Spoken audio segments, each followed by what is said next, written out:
Banyak sekali prediksi bahwa setelah tahun ini, akan banyak sekali terjadi berbagai bencana dan musibah yang akan melanda manusia, seperti bencana alam, bencana peperangan, dan sebagainya. Dan saya berpesan kepada Anda semua, mari kita bertakwa kepada Allah, dan janganlah sampai kita meninggal kecuali dalam keadaan muslim. Dan muslim artinya, orang yang selamat. Dan dalam video sebelumnya saya telah menyampaikan bahwa kunci dari keselamatan dunia dan akhirat adalah iman kepada Allah Subhanahu wa Ta'ala. Pastikan Anda telah menyimak dan berbagi pada saudara kita sebagai sarana dakwah kita. Wahai saudaraku, ketahuilah, apa saja yang telah kita saksikan, kita lihat dan yang kita alami saat ini, semua itu telah diprogram oleh Allah Subhanahu wa Ta'ala. Dan apabila suasana dan keadaan mengikuti petunjuk Allah, maka dipastikan keadaan akan menjadi stabil dan berakibat baik. Dan apabila tidak sesuai dengan petunjuk Allah, maka kecelakaan dan kebinasaan akan terjadi. Dan semua itu telah tercatat dalam Lauhul Mahfuz sebelum semua diciptakan. Hari ini umat Islam diajak kepada kemuliaan, akan tetapi mereka malah memilih kehinaan. Kami berulang kali menyeru kepada umat agar bertakwa kepada Allah, yaitu dengan sebenar-benar takwa, yaitu agar bersegera meninggalkan segala bentuk tandingan selain Allah, dan segala apa saja yang dilarang Allah, walaupun ulama telah menganggap perkara itu mubah.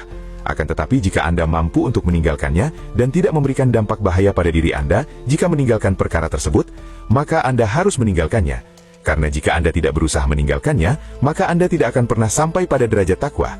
Sebagaimana sabda Rasulullah SAW dalam hadis yang diriwayatkan Al-Tirmizi, seorang hamba tidak akan pernah bisa mencapai derajat orang yang bertakwa hingga ia meninggalkan perkara yang tidak membahayakan bagi dirinya, karena khawatir dalam perkara mubah tersebut ada perkara yang membahayakan.